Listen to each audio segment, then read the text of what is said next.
What is up, guys? Welcome back to another video. In today's video, man, I'm going to be breaking down the best strategies in order to do gun running with the gunship. Um, this is something I see a lot of people in the game struggling with. So we're going to break it down, the kind of the do's, the don'ts, and the pros and tips that I have for any type of bomb run that you're doing with the Hueys, either that be aerial combat or ground combat.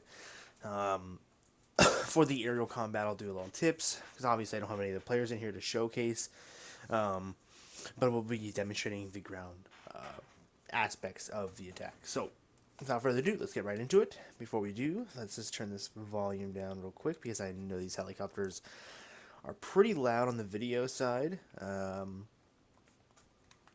that down to 30. So first thing we're gonna do is hop in. So each rocket pod has 7 rockets. So you have 2 pods. So that's two sets of 7. All the pods are either single fire or you can do double fire. So that means you can either fire 2 at once, which is 1 for 1, or you do 1 at a time. So 1 left, 1 right, or 1 right, or 1 left. Just kind of depends on what your preference is. Purpose of this video, mainly because I can resupply rockets bench instantaneously. I'm going to showcase 2 rockets, but you can do obviously whatever works best for you. Um, Same for the damage. So you have the HEDP rocket. So HE is going to be high explosive, and then HEDP is going to be high explosive double penetration. So they're your kind of 2 big differences in terms of um, styles of rockets. So first things first, we're going to bring down this collimator. This is going to be your reflex sight for your rockets. This is going to be how you're going to zero in your rockets. Now, I believe, in my personal preference, that, or at least in personal opinion anyway, that the optic is default is more than enough. You don't need to zoom in anymore or out anymore. But you will have some people that will argue otherwise. So it's really up to them or to you as an individual what you want to do. But if you want to change it, you can go right here and it says sight elevation, and you could change that, and it has a little table here telling you the elevation. Very, very, very simple. Now, we're going to turn back here to the coast. Now, some tips for just basic stuff. Understand that you can't be too close to the ground when you fire rockets because you will do damage to yourself. The blast radius is large, so when you go to fire the rockets, you're going to get hit by a concussion blast, which can damage you. Also work with your infantry. If you have good infantry on Arma, which is 50-50 sometimes, you never really know who you're going to have. We're just going to land here and talk about some of the tips here before we get into the things. So yeah, like I said before, you're gonna want, if you have good infantry, communicate with them for real, because you can do a lot of things if you have good communication. For example, um, they know where a target is, they know where a BTR is. They can now call that BTR out, even mark it with smoke, mark it with walls, mark it with flares, different types of things. They can give you the chords, they can give you the bearings, anything that works for you works for them as well. And that will in turn help them better gauge where the target is, and then that will help you gauge where that target is, especially when you're coming in from a distance, because you're not going to have that. You're going to have that advantage over the BTR from a distance, because you're going to have time to pre-plan your target. But if you don't know where the target is, those BTRs are going to have the advantage because they can hear you. So they're going to gauge where you're coming from by your sound. These Hueys are very, very loud. You're going to hear them from miles away in game. So it's important to keep that in mind when you're flying. That, stay low.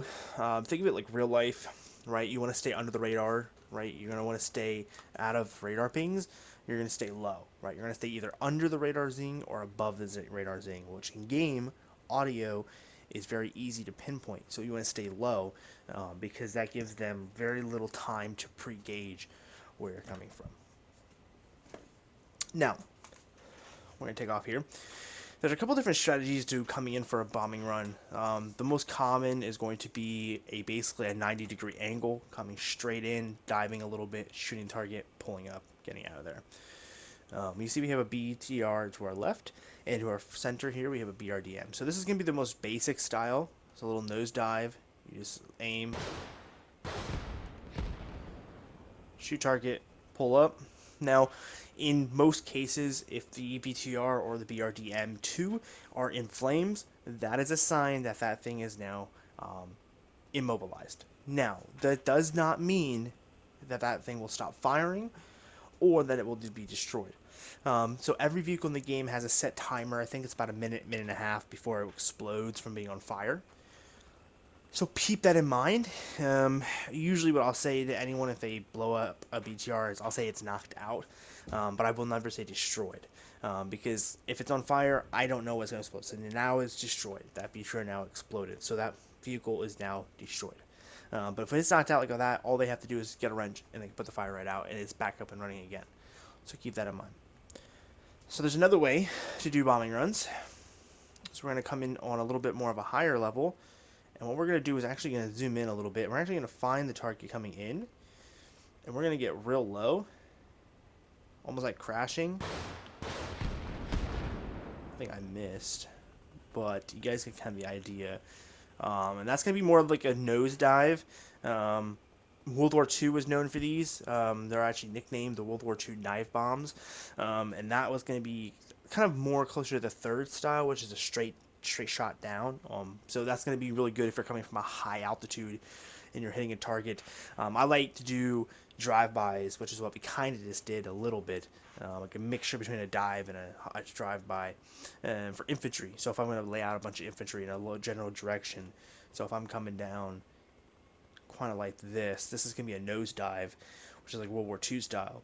Now you will lose a lot of your momentum and gain it in a very rapid amount of time. So if you're going to do a nosedive, be comfortable with your thumbs, be comfortable with the sticks, because you're going to need to evaluate your speed.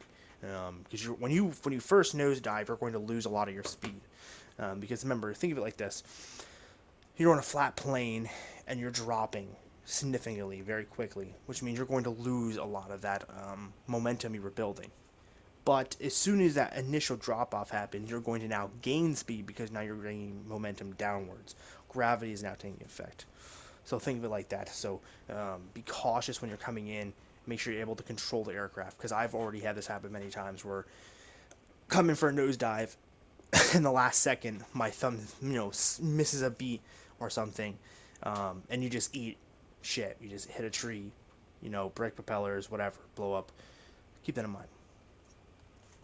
I'm going to quickly resupply rockets real quick. So I'm going to show you guys a drive-by real quick. This is probably my favorite, or at least, I don't know if my favorite, most likely my most common would be a better word. That's going to be basically doing this. You're going to do a rapid, do that, pull off, and mission accomplished. Now, you see how the FPS dropped. This is going to happen every single time you shoot a rocket. Now, I am in a private match, so the FPS doesn't drop nearly as bad. It's pretty solid. In a public server, you're going to most likely be stuck about 15 FPS the entire match, which means every single time you shoot your chopper Huey, you're going to drop 4, 5, 6 frames. The more Hueys you have up, the more frames the server will drop. I've already been playing on a server that was full pop, and we had 6 gunship Hueys out flying at the same time. And when we would drop, if we were all shooting rockets, different targets, we would drop like down to like 2 or 3 frames. So be cautious of that. So some other things to note: you're going to be able to switch your fire types here in the center console. This is a really annoying spot to have to look, because you have to look straight down to see it, which means you're not going to be looking forward. So if you have a co-pilot, get them used to looking down, let them control your fire rate. For aerial combat, it's pretty simple. For the hinds, it's really, really simple. Just get high, stay high all the time, and you'll be chilling. For the Hueys, it is a little... Oh my god, I'm crashing this damn pole, Jesus. For any area, for like the Hueys, what you're going to want to do is... It's like ballerina dancing, right? There's different strategies for different speeds or for different moves. I guess it's not really a great analogy, but that works anyway. So depending on how you are with the Huey, depends on one thing. If you're really accurate with the missiles, you can use the Huey and just snipe. Do one-shot snipes from a distance. But the problem is the rockets do travel quite slow in comparison to everything else. So those hinds, you have to think those hinds are high up and they're moving very quickly for the most part. So you're going to have to now mathematically gauge where those rockets are going to end up when you fire them. So make sure you're gauging those um, in a relatively far distance if you're going to be doing that. Like make sure you're pretty spot on. Expect to miss them. Um, Ramming, the Huey's good at ramming. You can ram the hinds. If you land on top of them or you land the Huey, hit the hind with the Huey on a slant, like a 90 to 45 degree angle, you usually can snap the propellers on the hind without snapping yours. But it's really just kind of situational thing. Sometimes you just snap your propellers. It is what it is. So usually crashing into them is a last minute resort. I usually do that if I missed all my rockets, or if I have to fight two hinds at once and I use all my rockets on one hind or whatever, etc. Um, for my personal opinion, the best strategy for the rockets is to play chicken with them, for real. Simplest feature. And how you do this is going to be basically come up behind the hind, and you're going to want to challenge him. All right, you're going to want to challenge his Soviet pilots make this huge miscalculation every time they fly a helicopter because they forget that their size is their worst enemy. And so a lot of hind players they'll actually dive with you. When they see you dive, they'll try to get behind you because they have that 48 rocket span that they can do because they have like 98 rockets on their helis. So they'll try to get behind you, and when they do that, you're gonna get caught. They can get caught in that weird spot where they don't have enough momentum. And so once they're starting the nosedive, you can just pull up, and you'll basically flip behind them, basically do a giant in the air U-turn, and get behind them, and then you can two-shot them in the back. Pretty simple, pretty easy. But you can do this in different ways. A lot of hinds, once they get on, I would say about 2,000 meters, a little less than 2,000 meters up, they're at that point in the sky where they're not going to gain much speed going up, and they're going to lose a lot of speed going down because they're going to be nosediving. So all that momentum they have is going to basically evaporate because of gravity. So what you can do a lot of times is wait and just follow them.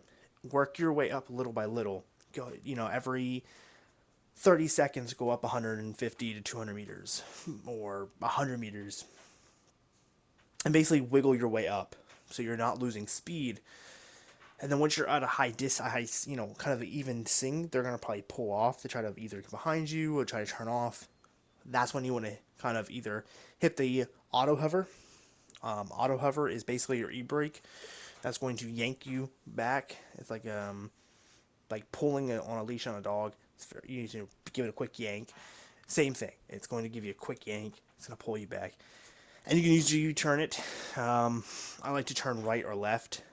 Usually I'll do this in third. So if you're flying with co-pilot or gunners, have them in your squad chat to communicate with your squad chat because you're going to be in third for this. At least I find it super easy to be in third because I can see everything happening around me in 360 degrees. When you're doing air-to-air combat, make sure you're running one rocket at a time.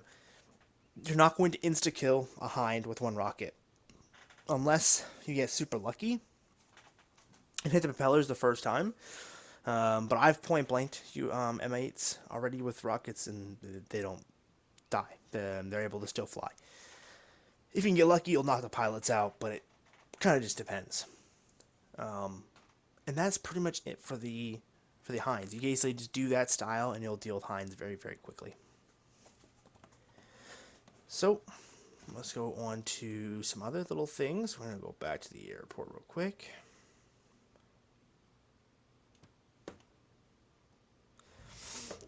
Some other things to remember. The M60s, if you're going to be rocking gunships, so since, like, kind of similar to how the gunship runs were with the non-rocket pod Hueys that we had before the update, which was just the M60s, you would normally stay in an oval or a circle formation. So what that basically means is you're going to lean your aircraft either left or right about 60 degrees or so. You want to make sure that they're kind of leaning, but you don't want to lean too much to the fact that they're looking at the sky, right, or looking straight down. You want to make sure they're kind of leaning, that they're kind of having a cone of vision onto the ground so they can see multiple targets, not just one specific spot or nothing at all. Now, in this, it's a little different. I found that the gunship with the rockets, especially if you're doing rocket runs, the second you let those rockets rain, everything in that general area is going to immediately target you. It's a giant red flag. So, for your M60 gunners that are flying with you, if you have M60s, I usually don't have M60 gunners, but if you do rapid burst fires. So, what I would tell my gunners usually is I'm going to do a gun run, or before we do the gun run, we'll do a buzz through, which means just a low flyby, really fast, low flyby. Get a kind of a decent understanding of the surroundings, see what's happening. Come back around, fire some of the rockets, and then I'll do a lap. I'll do a quick buzz back and let the gunners just open up, and then pull off. Refuel rockets, come back, and repeat the process again. Works really, really well. The M60s aren't going to be used as much in those situations. Now, Data, you can still do the oval or circle formations, um, but these helis do cost 2,500 supplies, so they're costing a significant more amount than the other ones. And a lot of times, especially against real players, the oval and circle formation is going to get you shot down 6 out of 10 times. So usually don't want to do those with the high expensive. If you have just a gunship Huey, then like with just the M60s, go for it because they're pretty cheap. But these rocket ones are pretty expensive. Let's see, anything else? Um, Against buildings and against vehicles, HEDP is going to be preferred, but I don't think necessarily there's a huge difference between HE and HEDP. I usually run HE as default. The first heli I get will be HEDP because I'll buy the HEDP version. Um, and then once you're in the air, what I like to do as well is do every other one HEDP. So HE, HEDP, HE, HEDP, etc. But yeah, so I don't think HE and HEDP have that much of a difference in my personal opinion. But you could choose to do either or. Again, I like to do every other one. But that's only if I'm actually able to have the time. Usually I'm doing rocket runs so fast that I just, spam fill them. But it really doesn't matter. But with that being said, that is everything I have for this video today. If I come up with anything else, I'll make a second part to this. I might do one for the M8 as well, but I'm not totally sure. So, without further ado, thank you so much for watching, and hope you guys found this helpful and enjoyable. And I will see you guys in the next one. It's been your boy. Later.